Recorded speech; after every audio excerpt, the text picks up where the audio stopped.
Ezekiel J. Kralin lives in San Francisco. He's good friends with Ellie Cooney and some other people around here. Actually, Tom Cahill, who lived up at 10 Mile for decades and decades and now lives in France. And he's got tentacles all over the world, friends pretty much everywhere. And he's also quite a writer, and he maintains a website. Zeekblog is what it's called. I think it's a WordPress website, zeekblog.wordpress.com. It would be if that's the case. And also gay-bible.com. He's an interesting person, a gay activist, I take it. I've been gathering that much, at least, so far. The Mask of Horus, A Parable for the 21st Century by Ezekiel J. Kralin. I'm going to read the first half of this tonight and recap a little bit and read the second half of it next week because it's just a little too long for it to be this late and my not having got to the other material that I need to read tonight. So there's that. I should have probably figured out some way to speed up some of the earlier things, but you can't be everywhere at once. Ezekiel Kralin writes, Horus raised his scimitar. It shimmered beneath the bright fluorescent lights as blood drops spilled from the tip. A severed infant lay at his feet. Kukulkan's cookies. He wiped his brow. This new Passover thing is too much like work. Horus kicked the dead parts into the rapidly growing mound of slippery fat. A bell rang, ding, and another babe rolled down the chute and through the swinging panel. It mewled and puked on the cold linoleum floor. Horus struck. That was a noisy little brat, he said. Ding, ding, ding. The swinging door never came to rest until 5 p.m. when the factory whistle called it a day. Horus was ready for a long, steamy shower. There was a lot of hot action in the company stalls tonight. As usual, thought Horus, attempting to undress, while rough, masculine hands reached out through holes in the wall to cop a feel. They hungrily assisted him in disrobing and tossed his bloody overalls into the molecularizer. The moleculizer. That's a word that I'm not familiar with. Horus leaned forward against the tile wall and let the hot water cascade over his broad back as talented hands massaged the meaty globes of his buttocks. While other hands proudly caressed his back and thighs, the nub of a chunky finger teased the ring of his anus till the sphincter relaxed. As the finger slid forcefully in, Horus shivered with each knuckle bump. The finger, now deeply lodged, moved in slow, small circles, tickling the prostate. He squeezed his anus to grip the fat sausage as it tried to withdraw. "Are you worthy to unsheath Excalibur from the stone?" Horus challenged in his darkest masculine voice. "Apparently not," teased another male voice behind the wall, whose finger jerked in mock imitation of a virgin in distress. Horus grunted. "By Thor's hammer, you're fucking good. God damn, what's your name, man? Whose mask do you wear? I want you, boy. I want you bad. Oh, fucking Eros, lick my ass. For daddy's sake, lick my ass, boy. I'm gonna burst," he said. All this while shuddering under the hot rains, with a finger working him over and hands gliding firmly over his bulging muscular frame. A glob of cum spread across the mushroom crown that capped his thick, rock-hard shaft in the grip of two broad palms. "Ah," moaned Horus, shivering in delight as the finger worked its way out, leaving him empty like a turned-over chalice. He reared his masked head toward the shower nozzle. Mohammed's marbles, he thought. The fringe benefits in this place are incredible. He dropped another quarter in the coin slot of Hands Are Us and bent over for a second assault, but it never came. Nor did Horus. "Damn," he said, and punched the machine before exiting the stall. A coin rolled across the floor and into Horus's big toe. He thought better about bending over, instead looked up in the direction of the quarter's path. Like a vision from Mount Olympus stood a naked soldier beneath a shimmering cascade of water. Wet ringlets of golden red hair graced the shining mask of Alexander.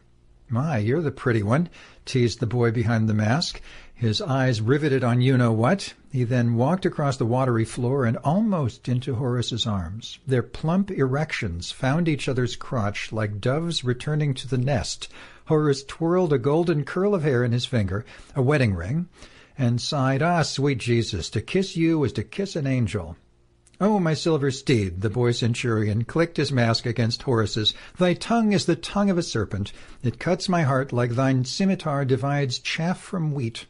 His hand was on Horus's ass, slipping a thumb up and down the crack. Dripping with passion, Horus gently encircled the youth in his arms, resting his hands upon the shoulder blades.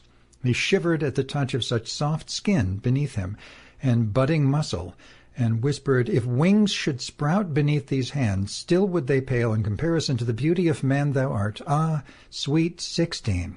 But I must go." Abruptly the boy soldier pulled away, blew him a kiss, and disappeared. "That boy's begging to be spanked," muttered Horus, who decided to pick up the coin and return to his stall for a few extra minutes.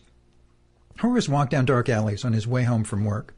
He turned around at the sound of an approaching vehicle and reached for his mazer pack. His parakeet mask dazzled in the amber lights of a patrol car that rapidly advanced and pulled over, the window lowered. "Hey, Birdman," Cat called to Centurion, hidden in shadow. "Don't you ever take that mask off?" He then leaned toward the passenger door, revealing the mask of Baldur.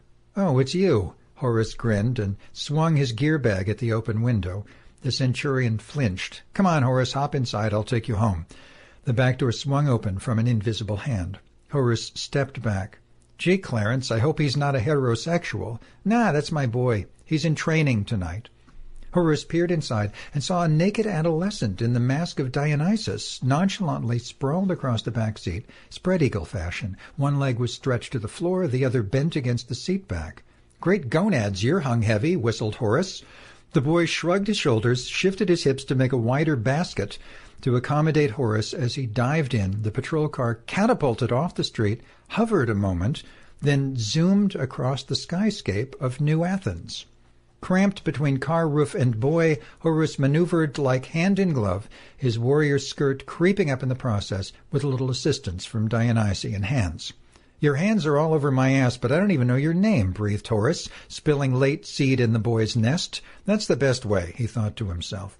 The unexpected lubrication gave him an instant erection and a natural hip-gliding reflex. The young rookie just moaned, too senseless from Cabernet Sauvignon for conversation, yet not too far gone to position and bend his legs on either side of the Centurion's hips, offering Horus a new Whitman's sampler of teenage paradise.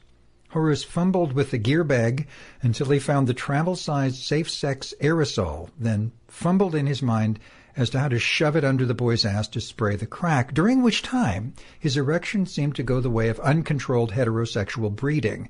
"He's a beauty, ain't he?" Clarence joyfully addressed Horus's buns in the rearview mirror. "Umph. Yeah, a real apple from Eden," Horus mumbled, still fumbling.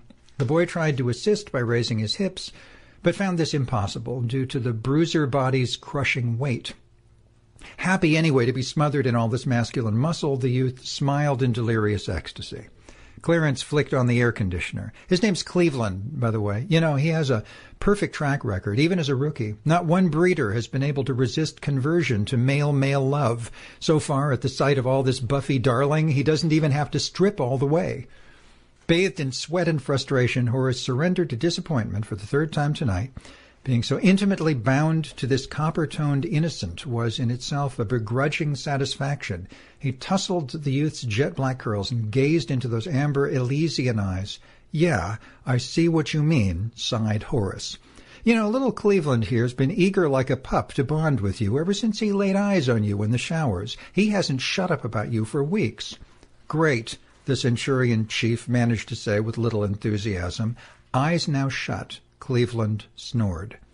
"Oh, Horus, I apologize, but the little satyr's still on duty. He's put in an exhausting 5 hours so far, I might add." Clarence looked in the mirror to see the drooping shoulders of a beaten hero.